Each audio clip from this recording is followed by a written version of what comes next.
while, but we are back on a Tuesday. Championship rings. Brandon Lewis from Brandon's World. Josh Ungar from Ungar to the Max.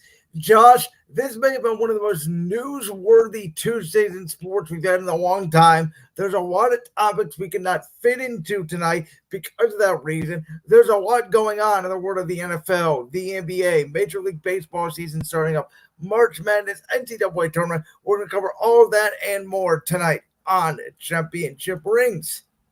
That is correct.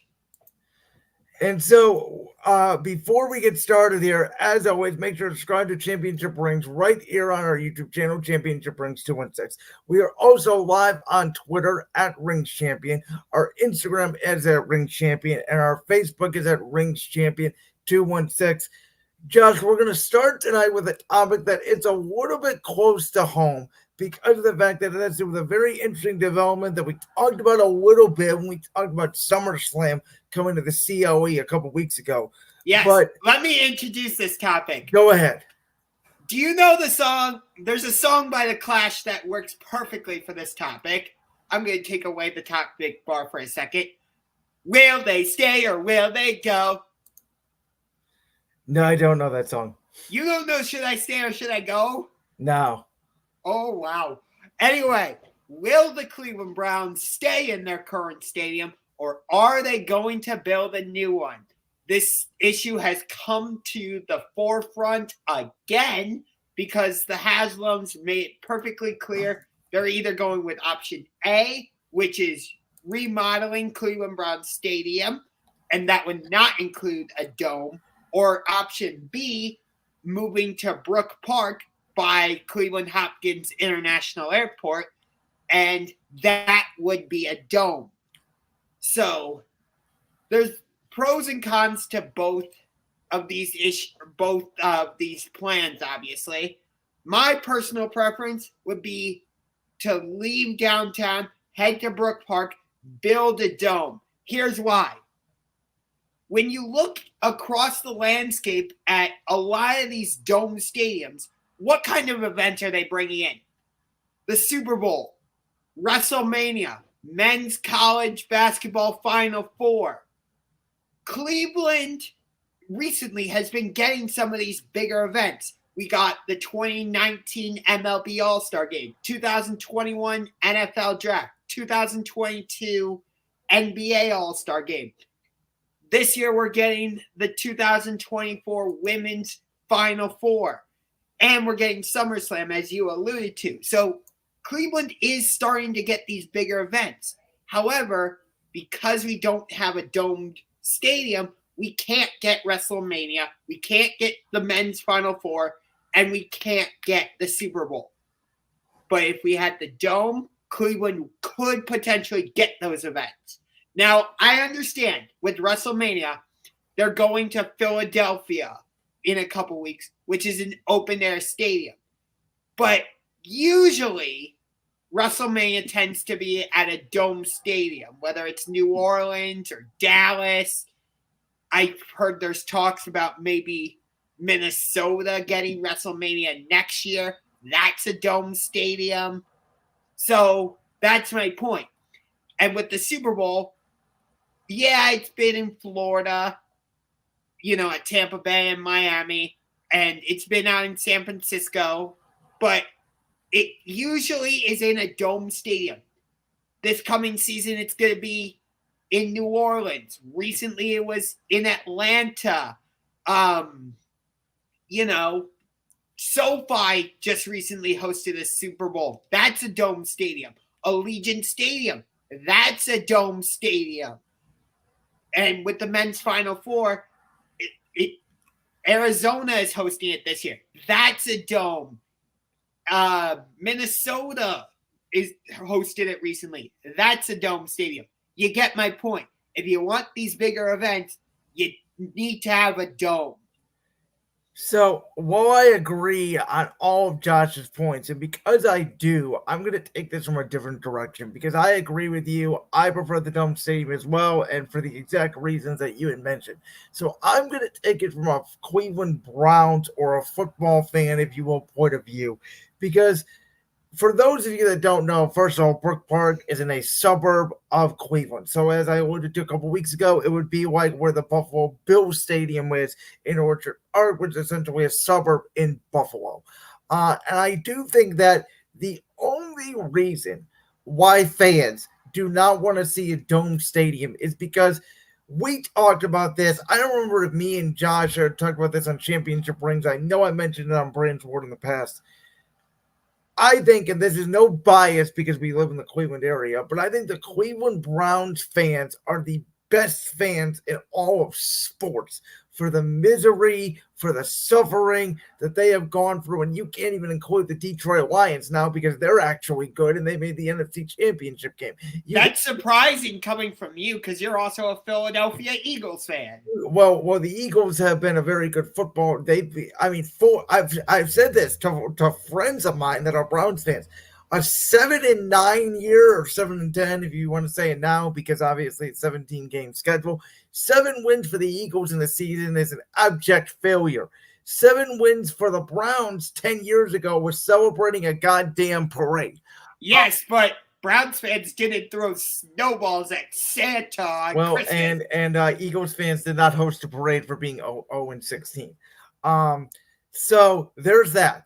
But I do think the only reason why Cleveland fans are not fully embracing the dome is because there are these old school minded Browns fans that say we need to be in the cold. Football is meant to be played in the cold. Cold weather is an advantage in December. And while I do understand that point of it, if you have actually looked historically over the past decade, we may have had like the Buffalo game against Pittsburgh is actually an anomaly. And we have not had that many snow or cold weather games. You may get them now once a year. And sometimes they're not even that big of a factor. I mean, the Saints, if you remember a Christmas Eve game 2 years ago, a freezing cold game in Cleveland. They're an indoor team, obviously. They came outside to Cleveland and they kicked the Browns' tail. So, in a way, I think it helps. I also think it's a little bit overrated. And there are many cold teams. Minnesota, great example. Detroit, another example that have had domes.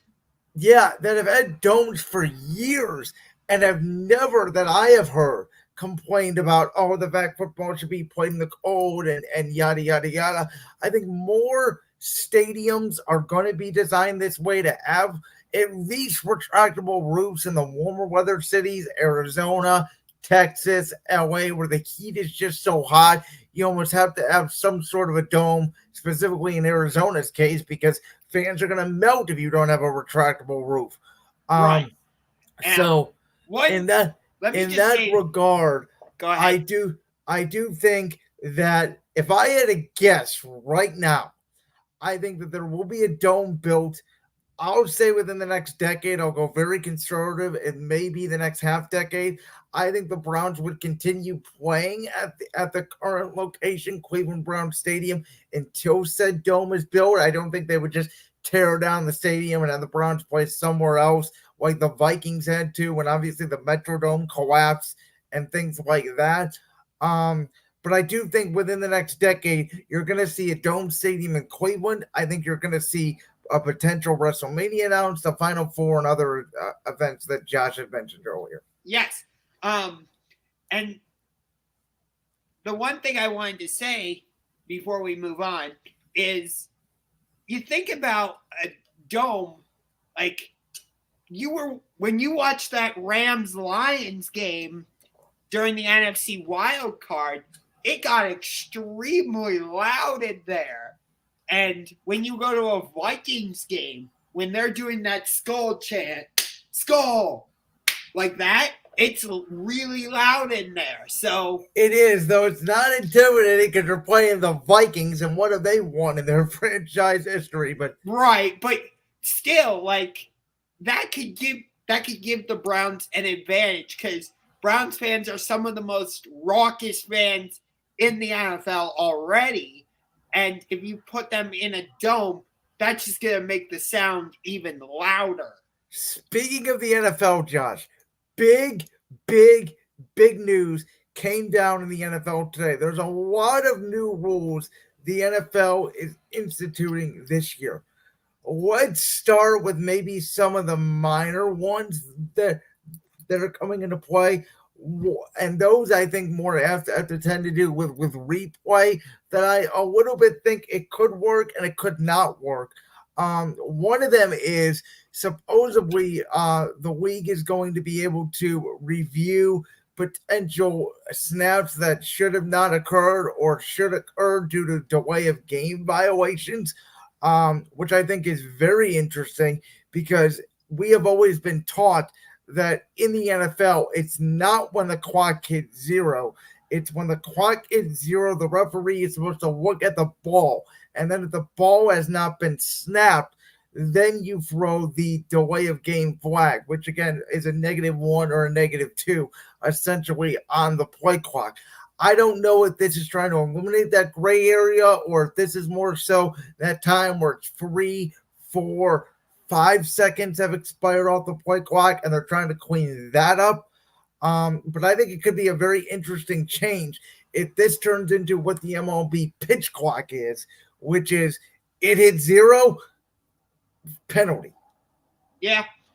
I feel like quarterbacks tend to get the ball off before the clock hits zero anyway, so I don't see this as being like a big change. Well, it's not the quarterback. It's more of a center issue. It is center and quarterback. Yeah. But it's more of a center issue when it comes, and it's more of a road issue, obviously. Is the quarterback ready? Can you hear the cadence? All that stuff.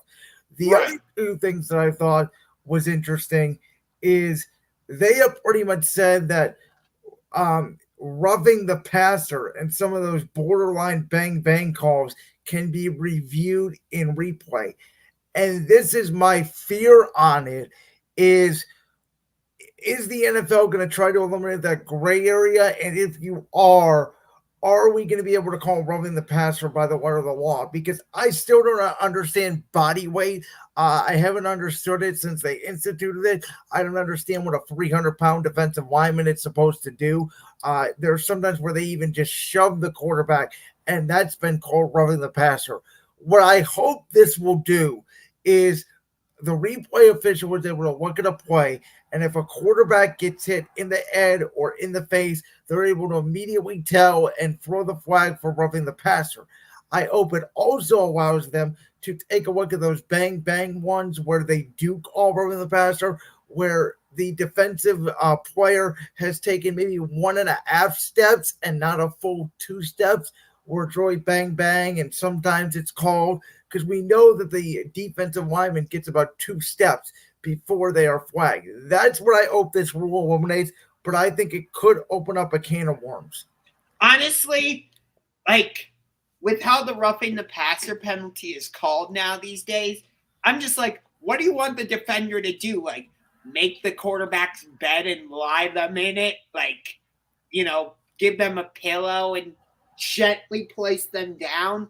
Like, it seemed like even if the defender just breathed on the quarterback, they got called for roughing the passer. And it also depended on the referee crew. Some were more lenient than others, which is maybe what this is trying to take away.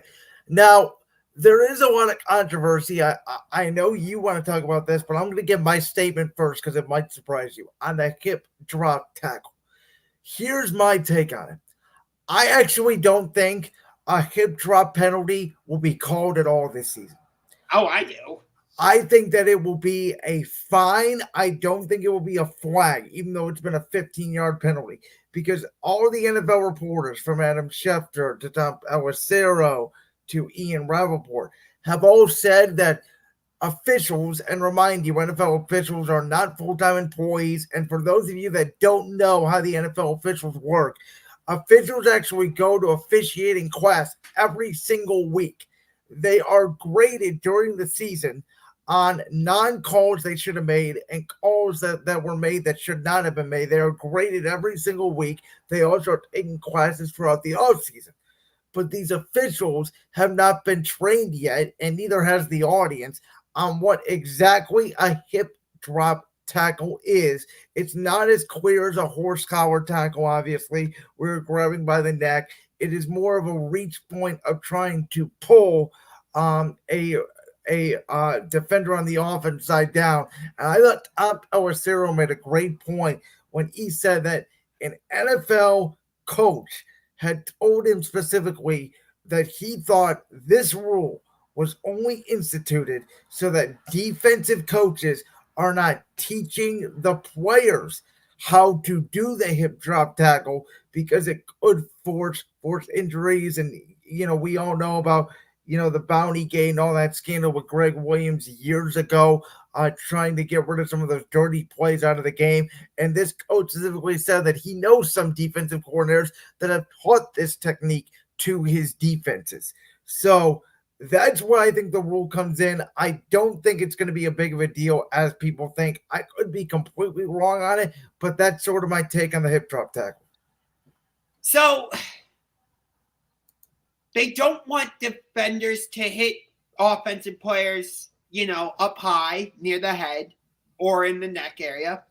Now they're saying, no, you can't hit players below the waist. Where are defenders supposed to tackle? I feel like the NFL, I understand that it stands for National Football League, but I feel like it's slowly becoming the No Fun League. What's next? It's going to become the Flag Football League instead? Like, I don't get it. Like, the defense needs an opportunity to, play defense. The weird thing about all these rules is it's going to be a big deal in weeks 1, 2, 3, and the preseason. There's going to be calls and we're all going to flip out over it. But and I know, when it gets to the real football post-Thanksgiving, all these what-if scenarios we talk about, they are almost completely forgotten about because the officials put the flag in their pocket and they let the players play. Tell that to the 2018 New Orleans Saints. Well, again, I didn't see the pass interference. I didn't see it.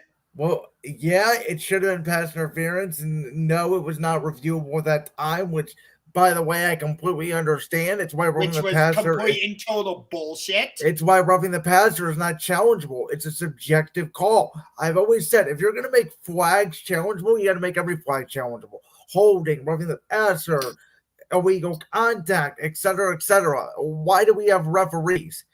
That's sort of my take on it. Officials are going to make mistakes, and contrary to what people think, the referees keep score. They're definitely biased. No, they're not.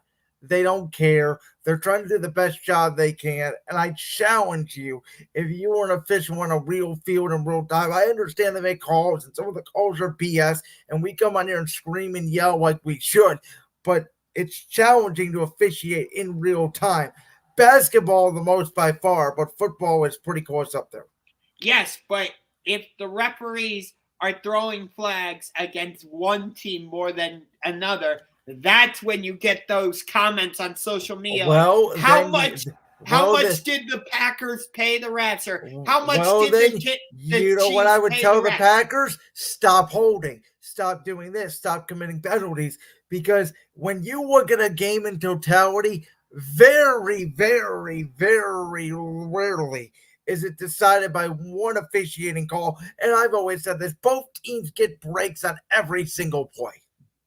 Wasn't your Super Bowl kind of decided on one holding call, though? Listen, it was, and I've acknowledged it. There you go. And I talked about how it was a bad call, but haven't I talked about how we need to move on from the bad call? Yes, I have, on this very show. Yeah, you have talked about it, but you just made my point, because that Super Bowl was decided on that call. Most of the outcome was decided, but at the same time, if we could have got Kansas City off the field, maybe we don't even get to that point. So, okay, with that, we got to go to the not only the new onside kick rule, but the new kickoff rule, which is of course the XFL kickoff. What's your take on this new rule? Okay, first of all, the XFL is no longer a thing. It's combined. Well, now it is the UFL, but it was the kickoff used in the XFL. Right. Speaking of the UFL season is kicking off this weekend. It is. We got Arlington taking on Birmingham, the last two champions from their respective leagues. So that should be an interesting game. It's very interesting timing for the UFL to kick off, but we can get to that at a later time. In terms of the new kickoff rule or format, I should say, it's interesting because I think it'll bring some of that excitement back, because most of the time kickoffs just resulted in, player takes a knee or it goes out of the end zone for a touchback, and now we go to commercial. So now you're going to start to see more returns, I think. And the NFL, they're trying to get rid of those high-speed collisions, and I feel like they're trying to save face by saying, oh, yeah, we actually do care about player safety, which I don't believe they do. I really don't. But that's my personal opinion. I'm sure a lot of people disagree with me on that. But it'll add intrigue to it. I don't like that we got rid of the surprise onside kick rule, because Pat McAfee was great at that. That's what he became known for in the NFL. It is, but how many times in the last few years have we seen it? Once. The only time that I remember seeing it was the Dallas-Atlanta game. I don't know if you remember, it was like 2-3 years ago when Dallas pulled it off.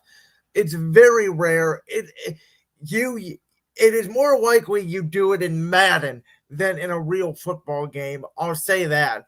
The most famous onside kick, I would say, was when the Saints did it to open the second half of Super Bowl 44. Oh, yeah, that's right, Saints Colts. But, okay, here's my thought on the actual kickoff. I do like the fact that it's going to create more returns. You mentioned it. We know the best few years, ever since the NFL put the touchback at the 25-yard line, kickoffs have been basically non-existent. But I do think it's going to be very interesting that in these zones, if you will, if the ball is kicked out of the back of the end zone, from my understanding, the receiving team is going to get the ball at their own 35-yard line. That is a huge difference in field position. And I actually think it could be a disadvantage for a team like the Ravens that have a Justin Tucker, or a team like Vegas that has Daniel Carlson, that have these big leg kickers. They may be forced to sort of put the ball on the ground or not kick it as hard as they usually could, to make sure that it lands, in between the 20-yard line and the end zone. Because if it's a touchback in the end zone, the ball would come out to the 20-yard line. If it's out of the end zone, it would go to the 35-yard line. And I do think that this, with both sides blocking obviously 5 yards away from each other, I think it could create more returns. I think in that regard, it could be harder to actually take the kick all the way back, because everybody is so close to each other. Once you get perfect blocking, you form a wall and everybody does their job. I think you could see, as many kickoff returns, with not as many, but I think more kickoff, or I should say about the same kickoff return touchdowns, but more kickoff returns in general, I think is good. For the onside kick, the fact that there's going to be, an advantage for the kicking team where they have 6 on one side and 4 on the other side, I do think that it could help with onside recovery. But to be honest, I don't know. I don't think the XFL did this version of the onside kick. I think this one was completely new, designed by the special team coordinators. So I don't know if it's going to help with recovery to the onside kicks. This is my take on the onside kick, and I know you might disagree with me on it because you said you lose the luster of the surprise onside kick. But I actually would want the onside kick to be completely removed. And my team, the Philadelphia Eagles, have proposed this now for the last 5 years. And I actually really like it unbiasedly, and I don't know why it hasn't been picked up as much, which is, instead of an onside kick, the team that is kicking off would bring their offense back out on the field, and you would have a 4th and 15 from your own 35-yard line. And if I you think convert, it was 4th and 20, actually. or 4th and 20, 4th and 15, it'd be a long 4th down. It wouldn't be impossible, but it would be hard. And if you get this 4th down, you would continue. And obviously, if you didn't, the offense would take over the other team from that spot. I really like that alternative. I think it'd bring out very much creativity in offensive coordinators. And I think it'd be interesting and more fascinating to see, because I don't know how many more onside kicks will be recovered by this new law. Yeah, it's an interesting idea, but like, I don't know how many teams would actually go for that. Because the reason teams go for an onside kick is they need to get an extra possession. Let's say it's like 16-13 in the late stages of the 4th quarter. I know that's a really low-scoring NFL game, and fans would be like, I need to see more scoring. It needs to be like 38-35, whatever. But you get my point, though. It's like, in that position, I would rather try for the onside kick than go for a 4th and 20, which is, as you said, highly unlikely. Well, I disagree, because I think it's more likely you convert that than get at least under the old rules, it was more likely to get a 4th and 20 than get an onside kick. What was the recovery rate last year? Like 2%? Yeah. I mean, we didn't see many teams really go for an onside. That's what I'm saying, because under the old rules, and they did it for player safety, which I never understood, because I didn't get how, though all the special teams said that was the most dangerous play in football. It never looked that dangerous to me, but what do I know? I'm not a football coach. That was the most dangerous play in football, and when they got rid of the running start for the kicking team, unless you're playing Madden, where they instituted the new way that you can do the onside kick this year with the high kick and the low kick and giving yourself a better percentage, the onside kick was pointless. I mean, if you were down 14 with 2 minutes left, instead of saying, okay, we can get a touchdown, we can get an onside kick, we may have a chance, you're like, we don't have a chance. Yeah. I mean, there have been some notable onside kicks. We touched on one of them, ambush with the Saints in the Super Bowl.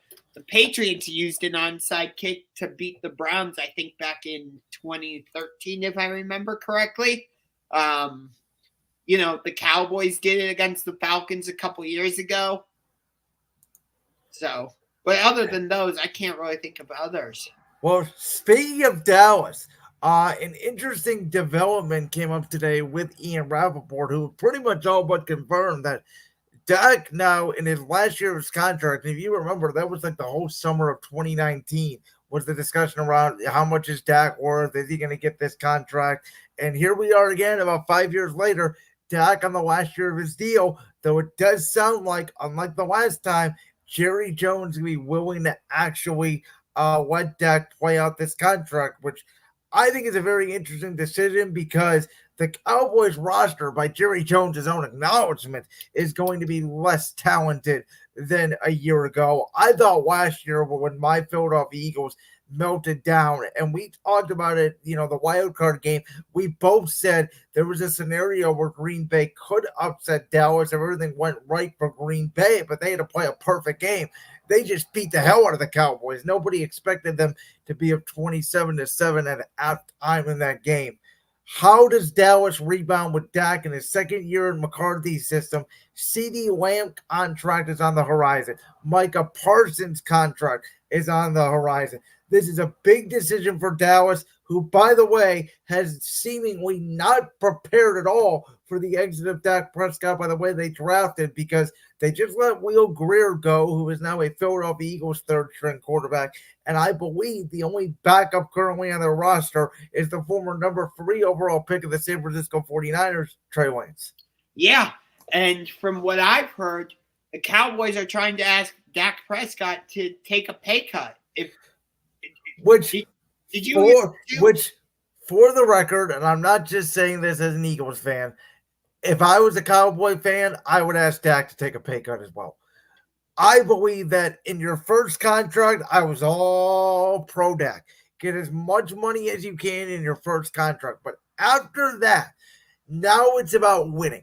And Brady is obviously the most famous example of this in football because Brady would play for pretty much in pennies on the dollar, even though he still did get paid.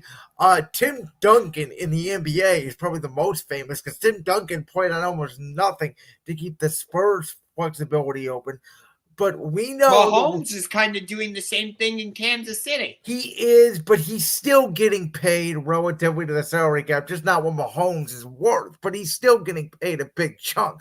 Right, I get that, but it's still kind of the same thing of what you're discussing. No, I agree. And listen, the problem is, and I don't know if you disagree with me on this, but so as much as an Eagles fan as I am, as much as I tell you how much I hate Dallas, I have a beat Dallas T-shirt. I circle the Cowboys all over my calendar. Trust me, I hate the Cowboys almost as much as you do. I have been, and you, I think, are surprised by how much pro Dallas I've actually been on this show since we launched on September 5th, 2023, because they are a big brand. They have been a very good football team for years. They just haven't gotten over that divisional round up because they're the Dallas Cowboys and their coach falls asleep at the wheel.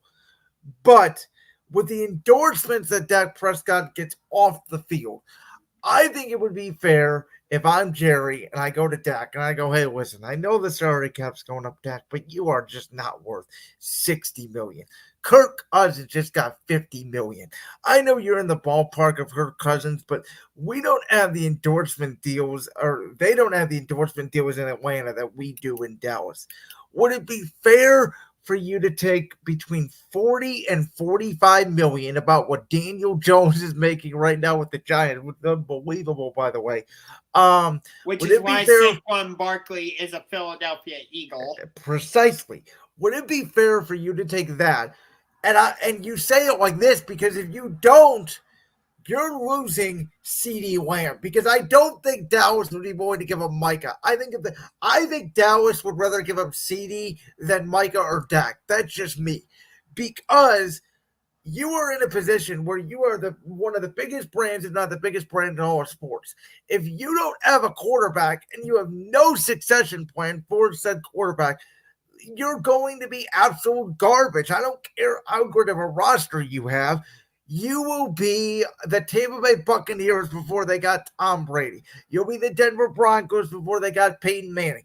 Denver won a playoff game with Tim Tebow 10 years ago. They wouldn't win a playoff game with Tim Tebow today, the way the NFL is with how great of a quarterback it is. So, Dallas, listen, Dak's not worth $60 million, but you got to pay him because you don't have another option. Yeah, I mean, you're right. Dallas does have to pay Dak Prescott, but what happened to this all-in stuff? Like, Jerry, he's very good at the draft, and I'm interested to see what direction Dallas goes in the draft. I'm curious, though. I will say this. It will be noteworthy if in the second, third, or fourth round where they found Rain Dakota Prescott out of Mississippi State, if Dallas takes a quarterback. It would be. I don't see that happening, but I can understand. I don't see it happening, but I can understand why you would say that. I'll say this. If they take a receiver, I also think it's noteworthy, because would they be willing, as great as CeeDee Lamb is, does it show their contract installments with CeeDee Lamb, and they would rather pay Mike and Dak and not CeeDee Lamb? I could see that, but here's my counter argument to that. Is we've seen in the NFL, generally, you don't just need a number 1 wide receiver. You need a number 2 wide receiver. You need a number 3 wide receiver. I know Kansas City has kind of bent the rules on that, but in general, like when Philadelphia won the Super Bowl back in 2017, they had a good 1-2 punch in Alshon Jeffrey, and I'm trying to remember their other wide Well, receiver. Torrey Smith was a deep threat, and then Nelson Aguilar out of the slot had a huge breakout year, which he never really duplicated. Besides, he had a good year last year in Baltimore. But Zach Ertz was a big part of that team, and LeGarrette Blount, Jai as well in the run game.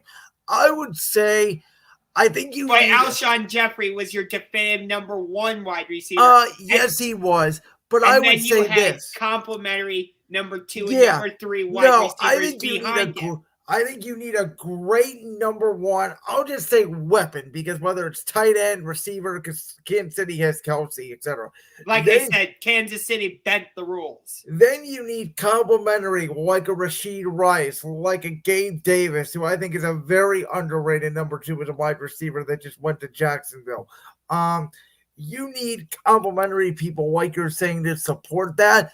And we've seen in the NFL receivers come in day one, and it's like go-to. They're pretty much men when they come out of the draft. Like Jamar Chase in Cincinnati. Like Justin Jefferson, and like I believe Marvin Harrison will be. We're going to talk about this when we get closer to the draft. Don't forget Jalen Waddle. Well, Jalen Waddle, yes, he is a number one. He'd be a number one on most teams. I think Devontae Smith would be a number one mostly on most teams. The Eagles did not have A.J. Brown as well. So there's a lot of examples. I personally think Dallas is going to end up paying Dak. I don't know what the money will be. My gut tells me their first-round pick this year will be an offensive lineman. I don't know why. It's what it tells me. I think that they're going to try to rebuild that O-line. They lost their center. They lost Tyron Smith at left tackle. They're going to move the other Smith to tackle, and then they're going to have a Holwood guard. They have like 3 undrafted players that are potential starters right now in their offensive line. They also need to fill linebacker because Leighton Vander Esch retired. You know what? They're going to have a new defensive coordinator, Mike Zimmer. They signed Eric Kendricks. It was their one free agent signing. I think that's sufficient at linebacker, because you know how I feel about that position. Yes, I do. But in terms of Dak, going back to that, when you look at the quarterbacks in the NFC, he's got to be there near the top. I mean, I would say Jalen Hurts is at 1. You know what? This is going to surprise you. I'm actually going to push back on that. Really? I think Jared Goff right now is number 1. I think Jared Goff, at the end of last year, Jared Goff was the best quarterback in the NFC, and I think Jordan Love was number 2. Wow. Okay. So you have Jared Goff at 1, Jordan Love at 2. Then I think it would be probably Jalen 3. Okay. And then I think you have this Matthew Stafford, Dak, Kirk Cousins, sort of 4, 5, 6 all in there. And I will say this, I would not be surprised if Caleb Williams is even above that Dak, Kirk, Stafford tier. Some people think Stafford's the best quarterback in that conference. I don't. I think Stafford's lost a little bit. And I think that there are quarterbacks that are better than him. But you could certainly make the argument for Stafford over Dak and Cousins. I could see that. I think Caleb Williams may very quickly rise above that ladder.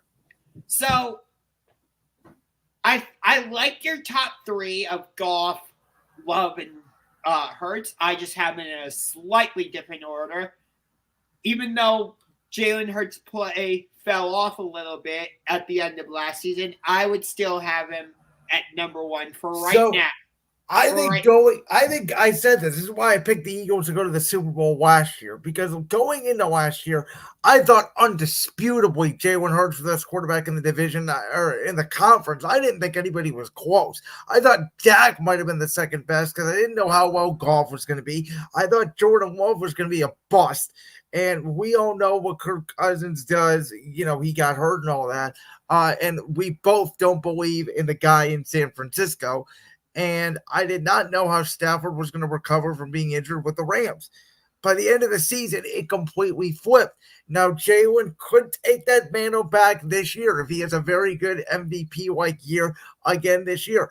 It's not saying Jalen Hurts is bad. I think Jalen Hurts is great. I just think when you take into account the way Goff and Love played at the end of last year and then the way Hurts played at the end of last year, if Jordan Love continues to ascend, there is a reason why in the Vegas over-unders that came out, I don't know if you know this or not, the Lions, Eagles, and Packers and Dallas, they're all at 10.5. Really? Yes. Okay. So I hear what you're saying about Jalen Hurts' play at the end of the last season, but I just look at the offense that Philly has and the weapons around Jalen Hurts. By the way, just a quick note on that. Saquon Barkley out of Nick Sirianni's own mouth today at the league meetings. I'm telling you guys, I've never seen this from a Philadelphia Eagles team. They're actually going to be using a running back this year. So I like the pieces around Jalen Hurts a little bit more than what they have in Detroit. So that's why I completely agree with you. I'm just saying based off play of last year. No, I get, and I understand what you're saying. So I would go Jalen Hurts. I would go Jared Goff. Then I would go Jordan Love. So we agree on Jordan Love being at 3. And then I would actually put Matthew Stafford at 4. Yeah. I can see that. I think Dak Prescott belongs at 5. I'm actually going to say, based off of last season, Baker Mayfield is at 6. I completely forgot about Baker, and you know what? Is this a hot take? Just slowly based off last year, Baker over Dak. Ooh. See, this is why I wanted to bring up these quarterback rankings, which we're just basing off of our opinion and what we saw last season. I think I have said this year, I think Atlanta probably wins the division. I think Baker without Dave Canales will be good, but he won't be as good. And I think Tampa caught some breaks last year. I think Kirk Cousins is worth more wins to Atlanta than what Baker was worth to Tampa, from this year to next year. I think it's going to be very close. I'll have to see how the schedule plays out. But I think Baker will still have a very good year with those weapons in Tampa. And I think Dak is a quarterback that puts up a lot of stats, but people don't know this. Baker Mayfield has the same amount of playoff wins right now as Jalen Hurts and Dak Prescott, 2. Interesting. I really don't think it's a hot take to put Baker Mayfield over Dak Prescott. The only reason I'm putting Dak over Baker for right now is because I kind of like what you were just saying. I want to see, was it just Baker caught lightning in a bottle, or can he come back and do it again? By the way, for people that don't know, Dak, Kirk Cousins, and Baker Mayfield, look up their stats side by side. All 3 of them are the exact same quarterback. And if you think about it, many times Dak's stats get overly inflated, I would say, because especially in those early years like 2019, 2018. By the way, I always said this, and I know you're not an Ohio State fan, so you'll appreciate this take. I know we're going a little bit off the rails, but I always thought Ezekiel Elliott was the most overrated running back that I've seen in such a long time. I didn't think Zeke did anything for the last 3 years he was in Dallas. He had one great year. It was rookie year. Yeah. So, Dak inflated, I think, a lot of his stats. As the man that used to be on Undisputed with Skip Bayless, Shannon Sharp, used to say, garbage time stats. That's basically what they were with Dak. But that's essentially what I was getting at. So thank you for leading me into that. I'll let you finish up here, and then we do got to move on. We're running a little bit over. But if you remember, the game between Dallas and Cleveland just a couple years ago, that game was basically over, and Dak inflated his stats through garbage time. Yeah, I don't remember a ton of that 2020 season. That was that was the COVID year. That was the game where Odell ran around in circles and somehow found the end zone. Yes, And he threw a touchdown, I believe, as well. Yes, he did. Okay, we got to get to March Madness. So I will say this. I know you guys can't see my bracket that well, so I'm just going to not show it. But I'll tell you this. This bracket is completely in shambles. I went with a lot of the upset picks that did not pan out, but I will defend myself that I still have a good amount of teams in the Sweet 16.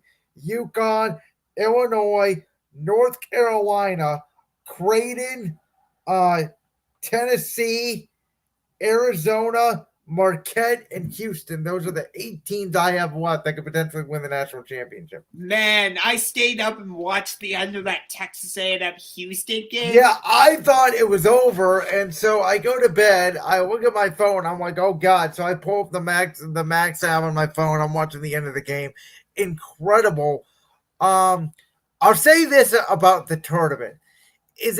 And we talked about this because the women's tournament this year has been talked about so much because of the greatness that Caitlin Clark has done in Iowa. Don't forget Paige Beckers at UConn and Juju Watkins at USC. Absolutely, but they were not taking over the sport the way Caitlin Clark is taking over the sport, reminiscent of the way LeBron did it and then Steph Curry in the NBA, completely changing the marketing of the game. That's partially because Caitlin Clark has been able to stay healthy during her time at Iowa. Paige Beckers has been dealing with injuries during her career at UConn, and Juju Watkins is just a freshman at USC, so she still has time. Well, great point there. And I do believe that with the NCAA tournament, there are no stars. And I said that I told you this about a month ago, that when you take a look at the NBA draft, about the first 6 or 7 picks are all either international or G League player guys. Do you know that there is only one upperclassman right now projected in the top 15 in the NBA draft that went to college? So even all the college kids are freshmen that are one and done. And we're seeing the veteran teams that have stayed together for 3 and 4 years, the UConns of the world, Gonzaga, who is a 7 seed, really dominating and getting. No, they're a 5 seed. Or they're a 5 seed, excuse me, really dominating, getting into the Sweet 16. There was a lot of upsets on Thursday, and then by like Saturday, they all died. I always thought March Madness is the one sport, because I usually do root for favorites. I've talked about this a lot. I like big brands. I like my stars. March Madness is the one sport where I want to root for Oakland County in Michigan to go to the Final Four. I want to root for, teams like Yale that I really thought had potential, and teams like New Mexico and James Madison that did not show up in their second round games. So in that manner, I'm a little bit disappointed that this year there hasn't been as many upsets in the second round as I thought there might be. It's a lot of blue bloods in the tournament. You did get a couple upsets because number 6 Clemson upset Baylor. Yeah, but is that really an upset? I mean, when I think of upsets, Clemson to me is not a Cinderella story. They're a 6 seed. It's not like they're a 14 team from a small school. Right. So you wouldn't say number. So sorry for cutting you off, but let me just ask you this: is number 11 NC State a Cinderella story by what you're saying? Yeah, I think that they're the closest thing to it. But then again, they did beat North Carolina. They did beat Duke in the regular season. In the conference tournament. So I mean, by that definition, they're probably the last Cinderella team left. I didn't think Clemson was great. I actually had them losing in the first round. But I thought, again, if they get past a round, they can win some games. I think if Clemson's a 6 seed and they get to the Elite 8, that might be, your biggest story of the tournament. I believe outside of North Carolina State, they're one of the lowest seeds remaining in the entire tournament. Yes. So North Carolina State is the lowest remaining seed in the tournament. Well, I know North Carolina State is, but I believe Clemson at 6 is like the second lowest. I believe you're right. I will say, over in the women's tournament, you've gotten a couple more upsets. Number 7 Duke upset number 2 Ohio State in the second round. But for the most part, it's been the higher seeds kind of controlling everything. And South Carolina just continues to steamroll everybody. Like, I was actually looking forward to the Battle of Carolina in the second round because it was North Carolina against South Carolina. South Carolina said, yeah, no, we're just going to wreck this and leave. So, but there's a couple interesting games that we could get if Iowa takes care of Colorado and LSU takes care of UCLA. We're going to get a national championship rematch in the Elite Eight between Angel Reese and LSU and Caitlin Clark and Iowa. However, it's not going to be easy because LSU is going against number 2 UCLA, and UCLA has been a very good team all season long. And Iowa is going against Colorado, and we saw how much trouble Iowa had with a very physical and defensive-minded West Virginia team. Colorado is kind of that same team. So I would say this. The ESPN executives were sweating bullets on Sunday watching that Iowa game. Oh, I know. And I'm sure they will be with the Colorado game as well. I mean, in all honesty, and again, no disrespect to the other woman you had previously mentioned, the not the WNBA, but the Women's March Madness tournament is on the rise. It has more popularity this year than in previous years. But if Iowa does not make the Final Four, I think it will put a real damper on the viewership and the notoriety of the tournament. People like you that are avid watchers of women's college basketball will still watch it, but there are people like myself that have specifically started to tune in just for one specific person, obviously Caitlin Clark.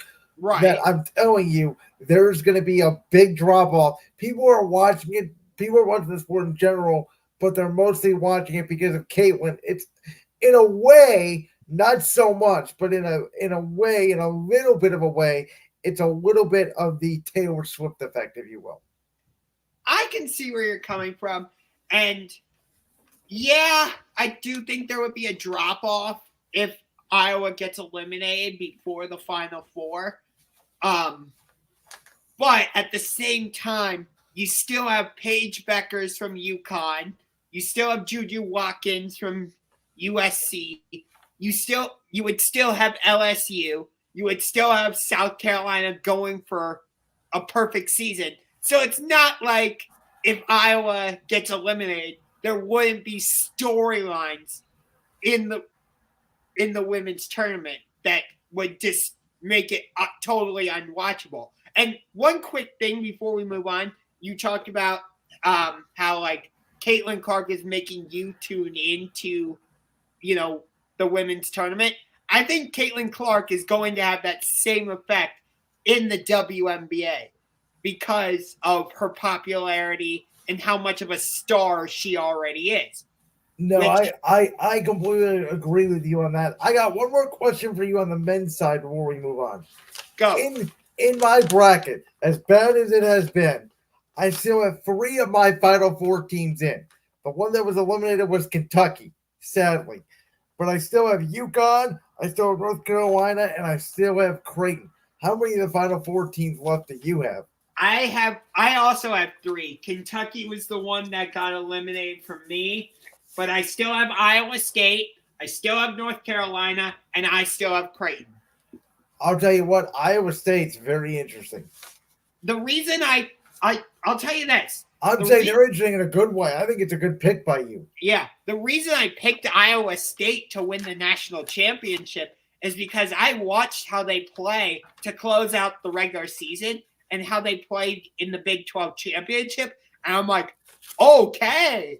They knocked off Houston in the Big 12 championship. And I'm like, oh, this Iowa State team looks legit. They have played more defense than this man has ever played in his entire career. That being James Harden, the former member of the Oklahoma City Thunder, the Houston Rockets, the Brooklyn Nets, the Philadelphia 76ers. Now he's a Los Angeles Clipper trying to block Kawhi Leonard's shot. And, yeah, I don't get what that was about. But so the topic on the screen is about him returning to Philly on Wednesday night. This dude is a knucklehead. He's a clown. This is the reason why I'm not picking the Clippers to make it out of the Western Conference. This is the reason why it looks like they're going to be playing the New Orleans Pelicans in round number 1. And the Pelicans are a very deep and good team, and I think the Clippers could be on the ropes. Listen, James Harden is a fascinating story because he went from a 6-man in Oklahoma City to maybe, and I'm not saying this lightly because many people have said this over the years, the best offensive player, not player in general, but the best offensive scorer potentially in the history of the sport of basketball, to eating a bunch of Oreos and quitting his way out of Houston and getting to Brooklyn, to then being the smartest man in the room and saying, get me out of this goddamn mess with Kyrie and Kevin Durant and get me to Philly, to then apparently having a disagreement with Doc Rivers and Joel Embiid and getting his way with the Clippers. And now he's with a good coach in Tyronn Lue, but he's with Russell Westbrook. He's with Kawhi Leonard, who doesn't talk. He's with Paul George, who's a very quiet leader. The guy, the beard, who I got to give credit, was a great scorer. Now he doesn't even score. He's a great passer. I don't know what to make of James Harden. I'll let you talk more about the topic, but I just want to say I don't know what to make of the damn guy. I don't know either. And I heard something interesting today on one of the popular sports shows. I don't remember which one it was, whether it was Undisputed or First Take or First Things First, which I don't even watch First Things First anymore, but whatever. But one of them, on one of those shows, I heard one of the analysts say the Clippers are kind of taking on James Harden's identity of being very lackadaisical, not trying on defense, and just not putting in the effort offensively. And from what I've seen of the Clippers lately, that's a valid point, actually. Like, I don't know if they just think, oh, we're the Clippers, so we can just show up and the other team will just quit. No, that's not how it works, Kawhi. No, that's not how it works, Paul George. That's definitely not how it works for you, James Harden. Which you talked about, the Clippers, as of right now, could be facing the Pelicans, but there's a scenario where the Clippers could fall out of the top 6 altogether and wind up in the play-in tournament. It's not out of the realm of possibilities. I don't see that extremely likely. It looks like Golden State probably going to fall out as Houston is now starting to come on, which would be an absolute disaster for the NBA, in my opinion. It's already a disaster that Steph Curry, LeBron, Kevin Durant, 2 of those 3 may not even make the actual playoffs, the 1 through 8 seed, which is just, the NBA has marketed their game around those 3 stars for the last decade, and we have guys like Anthony Edwards and Shea Gilgeous-Alexander taking over, and Zion Williamson is somewhat back, I guess, though it's not really about him with the Pelicans. I would say it's more about Brandon Ingram. Yeah, I would completely agree. And he's been out, and they've been playing well. I think it's very important for the Clippers. The fact that Harden returned to Philly, I'm going to be honest, I don't think he really cares. I think James sometimes forgets what team he's on. He might have forgotten that night when he tried to block Kawhi Leonard's shot. I mean, who knows? He's James Harden. I just think, like, when you get a return like this, it's interesting. I don't think it's going to be as visceral of a reaction as when Ben Simmons made his return to Philly. I forget Ben Simmons is still in the NBA. Oh, my God. I know, because Ben Simmons really never plays.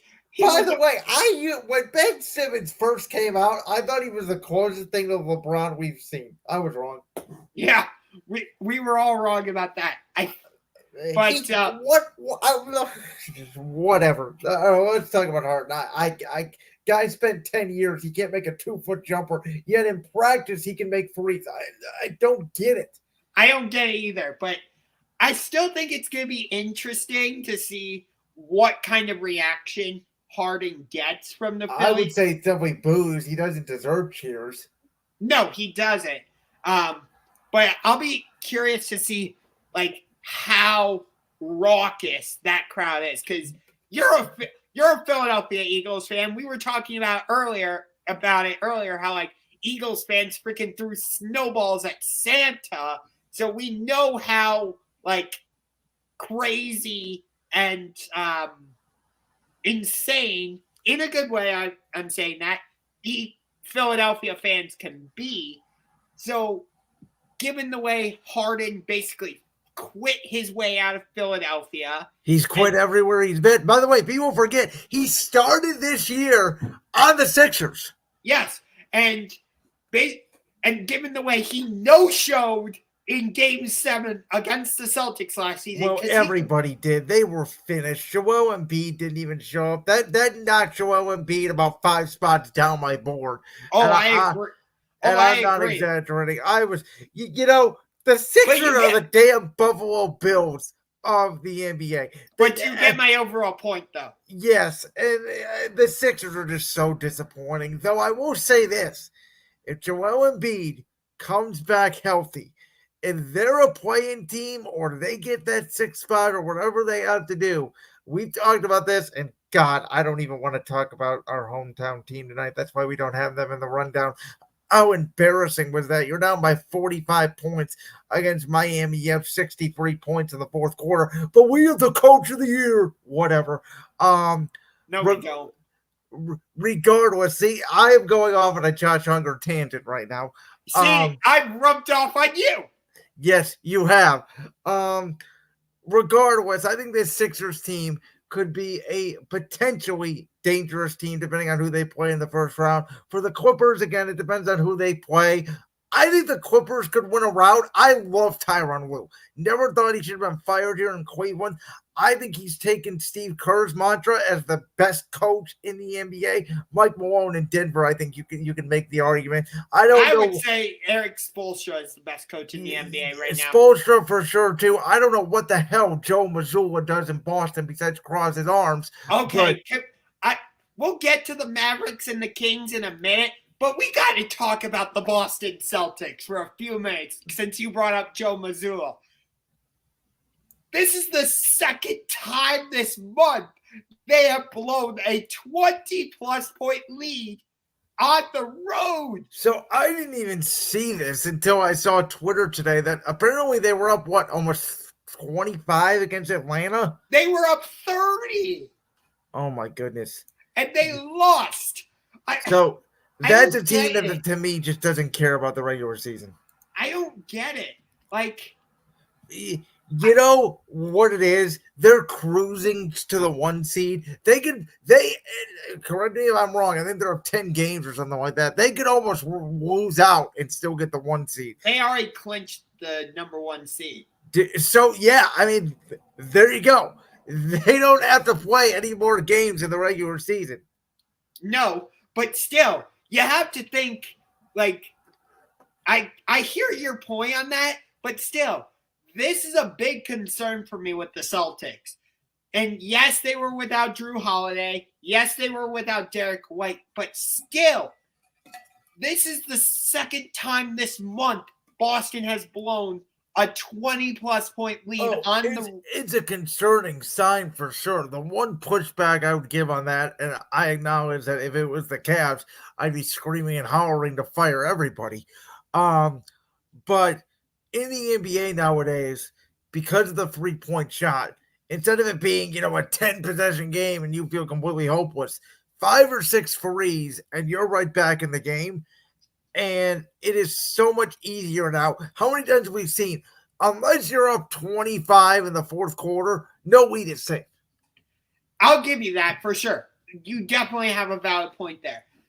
But even still, I don't know if it's just Boston thinks, oh, we're up 20. in the fourth quarter, the Cavs don't have Donovan Mitchell. We're going to win this game easily. Atlanta doesn't have Trae Young. We're just going to coast to this. And they don't push their foot all the way on the opponent's throats. And you can't do that when it comes to the postseason. Because depending on who you play, that could cost you a series. We've seen it with Boston in their recent playoff failures last year against Miami. The finals against Golden State. Then I believe, did they play Miami again? I know they played them 3 out of the last 4 years. Yeah. 2020 Eastern Conference Finals, 2022 Eastern Conference Finals, 2020. And then 2023 Eastern Conference Finals as well. Well, from a team that's already got the 1 seed locked up to 2 teams that are fighting for their playoff lives.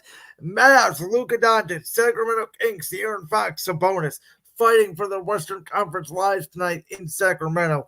For me, this is about the NBA and who do they want as the playing teams. I think the NBA would obviously prefer for the Lakers and Warriors to make it over these other teams. But either way, I just alluded this a few minutes ago when we talked about the Clippers. LeBron, Steph, KD, Luka, 2 of those stars are more than likely either in the play-in tournament and being eliminated or not in the playoffs at all. You got Houston now with these young guys and on everybody's tail. Sacramento's a weird team who has lost a lot of home games this month, including to the Detroit Pistons. Dallas, I think, is very Luka dependent, and as much of a greatness as a player as I think Luka Doncic is, I said this the other day, Luka can sometimes be a little bit difficult for me to watch with how much he complains to the officials. I think he completely goes overboard on that, and Kyrie Irving to me is just a lot like James Harden. I don't even know what to make of Kyrie. He's certainly a special talent, though. What can you get from Kyrie day in, day out? We haven't known that since he left LeBron in 2017. So I think these teams are pretty even. They're literally tied in the Western Conference standings. Sacramento is 6th at 42-29. But guess what? Dallas, even though they're sitting in 7th, they're also 42-29. And I think that their play styles are similar. I think they're similarly built. So this matchup, it's not going to go, maybe a tiebreaker situation decides what seed. But like whoever loses tonight, they're not going to be completely out of it, obviously. But it is a pivotal game when it comes to who do you want to play. Because I think most importantly, any one of the teams that we have mentioned tonight, these 2 teams included, I think Denver is going to end up getting the 1 seed. Oklahoma City, I think, is going to get the 2 seed. I agree. 100% you'd rather play Oklahoma City or Minnesota at that 3 than be that 8 seed and get Denver. Yes, which, by the way, with this Dallas-Sacramento game, Luka Doncic, as of right now, is a game-time decision. So that definitely changes the complexion. It says Doncic is questionable for Tuesday's game against the Kings due to left Achilles soreness. So we'll see. And by the way, LeBron's not playing tonight for the Lakers. Milwaukee's going to probably house them. So I know that's why I decided not to include that game in the rundown, because I saw LeBron's not playing. By the way, I like this fun fact from Jalen. Our man Jalen's on the show tonight. Welcome, Jalen. That's hilarious. LeBron has played 1 more game with the Lakers than Ben Simmons has played altogether. Oh, Ben Simmons. Okay, so we were just talking about the Celtics and the Hawks. Boston and Atlanta will turn around and play each other again on Thursday in Atlanta. Well, Dallas and Sacramento are going to do the same thing. They're playing each other tonight in Sacramento, and then they'll play each other again in Sacramento on Friday. So I wonder if Dallas will rest Luka tonight, knowing they have to play Sacramento again, and they feel like that they don't want to play him twice. I could see that.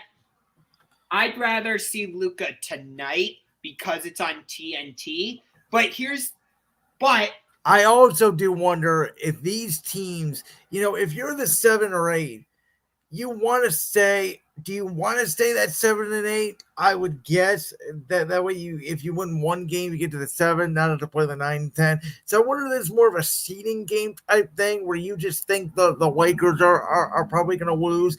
Golden State is in Miami. That's a very hard game for them to win. I wonder if that's what Dallas thinking. Maybe that's why they rest Luka too. It could be. It's also both. I believe both of these teams are actually playing on the second night of a back-to-back, if I remember correctly. Give me one. I believe so. A lot of teams played last night. I want to say almost every team in the league played last night. Yeah, Dallas was in Utah, and then Sacramento was at home against Philadelphia. So I could very well see Luka resting tonight and them coming back and playing Friday. Which this game is intriguing because it could be Luka against De'Aaron Fox, which I really like De'Aaron Fox. I think he's one of the more underrated players in the NBA. I agree. I think him and Jamal Murray may be the two most underrated players in the whole league. I'll tell you this. You were talking about how guys like Anthony Edwards, Shea Gilgeous-Alexander are kind of taking over. You also mentioned Zion.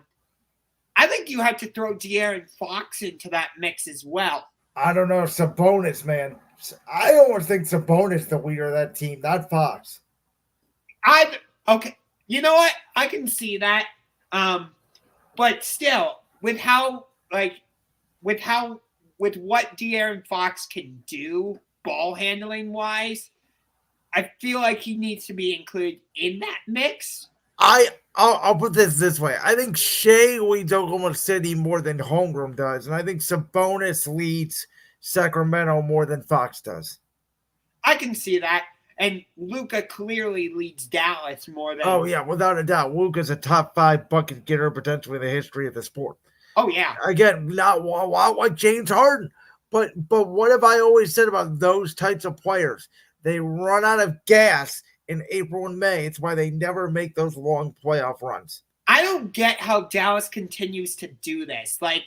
First they had Dirk, and we know what Dirk became. And then they go and get Luka, and we've seen what Luka has become. How do the Mavericks continue to do this with these international players?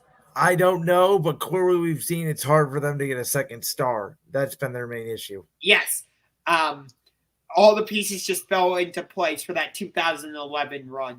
We got to get quickly here. The baseball season kicks off. Well, technically, it's already been off. It's South Korea for 2 days. But officially, opening day is Thursday. So me and Josh are going to quickly give our World Series predictions. All right. You want to go first or you want me to? I will go first. Go. Representing the American League, I have out of the American League East, the Baltimore Orioles will represent the American League in the World Series this year. I think that last year they were just a year away. I think they have a very talented roster. They have great hitting. And I think the Yankees, while Juan Soto is great, Garrett Cole is already hurt. I don't think that they have the rotation. I think that the AL Central is obviously down. And then in the AL West, I think it would be very hard for Texas to repeat. And while I like the Astros, they have a new manager. Their players are getting a little bit older. They'll definitely be a playoff team. Will they make the World Series again? It's possible, but I just feel like this is Baltimore's year. And then in the National League, to the shock of probably everybody, I am not picking the Los Angeles Dodgers because I think there is a team that is as talented as them. They may have a little bit better at depth of pitching. This team was injured the last few years, but as long as they stay healthy, I think that the NL East Atlanta Braves will represent the National League in the World Series. I think the Phillies are a contender. I think the Dodgers are a contender, certainly, but I like Orioles, Braves in my World Series. And who do you have winning it? Ooh, that's a good question. I didn't get that far. I would say the Braves more than likely. I just think that their talent is so good. Again, if they stay healthy, I'd take Atlanta in 6. I think the Braves, right next to the Dodgers, are just the best team in baseball this year. So Oh, and also, do you have a surprise team? Ooh, you know what? I think the AL East is gonna all be good. I think St. Louis is gonna have a bounce back year, and I think the Reds as well. I think those two teams in the NL Central. I don't think the Cubs. I'm not as high on the Cubs as a lot of people are. Those would be my two teams. I would say our Guardians because I think that they're going to win the Central, but I think 85 games is going to be too low of a benchmark for them to be considered a surprise team. Okay. So I thought I was going to surprise you by picking the Baltimore Orioles to represent the American League. No. I thought you would go with Houston or Texas. No, Houston was my second choice. I'll never put it past the Astros and what they've done. They have arguably been a dynasty, even though they don't have the championships to support it. Making 8 straight or 7 straight, whatever it is, ALCS is out of this world. But I think, and they could make it again this year, but I think Baltimore's just a better team. Yeah, I'm also picking the Baltimore Orioles. However, while I agree with you about the National League East, I'm not picking the Braves. I'm going with the team that eliminated them in the NLDS last season, and I believe they also eliminated the Braves in the playoffs those season before that. I'm going with Bryce Harper and those fighting Philadelphia Phillies. I love what the Phillies are doing. They were able to re-sign Aaron Nola. Bryce Harper made the transition to first base really well, so I don't think the loss of Rhys Hoskins is going to hurt them too much. You still have JT Realmuto at catcher, but you can play him at designated hitter if you want to give him a break every now and then, which I think would be a smart move. And we saw what Philadelphia is like during the playoffs. I don't know how Arizona went in there and won Game 6 and Game 7. But it's baseball. Anything can happen once you get to the postseason. Yeah, Who do you have winning? I am going with Bryce Harper and those fighting Phils. You know why I'm happy that that's your prediction? Because that will mean the Philadelphia Sports Cards on getting to the championship game and losing will be over, which will open the door for the Philadelphia Eagles to finally win the Super Bowl again. It's interesting that neither of us picked the Texas Rangers to repeat, because if the Rangers were to win it again, they would be the first team to repeat as World Series champions since the Yankees did it from 98 to 2000 when they went on their three-peat. I find it more interesting, neither of us picked the Dodgers. Because you can have all this great talent, but it doesn't mean you're the best team. It's what I've been saying in baseball for years. With that, we got to wrap it up tonight on Championship Rings, going an hour and about 18 minutes by the time we get off the air. Huge show. Next week, we didn't talk about that incredible ending to Monday Night Raw last night, but we will next week because it will be a WrestleMania preview show mostly. We're here on Championship Rings. We'll dive into some more NFL stuff potentially. We'll dive into March Madness, but we will mostly get you set for night 1 and night 2 of WrestleMania 40, taking place April 6th and April 7th. From the, hopefully, though, as I've already said, I'm not predicting it, the home of the 2024 Super Bowl champion Philadelphia Eagles, Lincoln Financial Field, Philadelphia, Pennsylvania. With that, Brandon Lewis of Brand's World, Josh Ungar to the max. Not looking forward to talking about Romid Lames. And we will see you guys next week. A salute to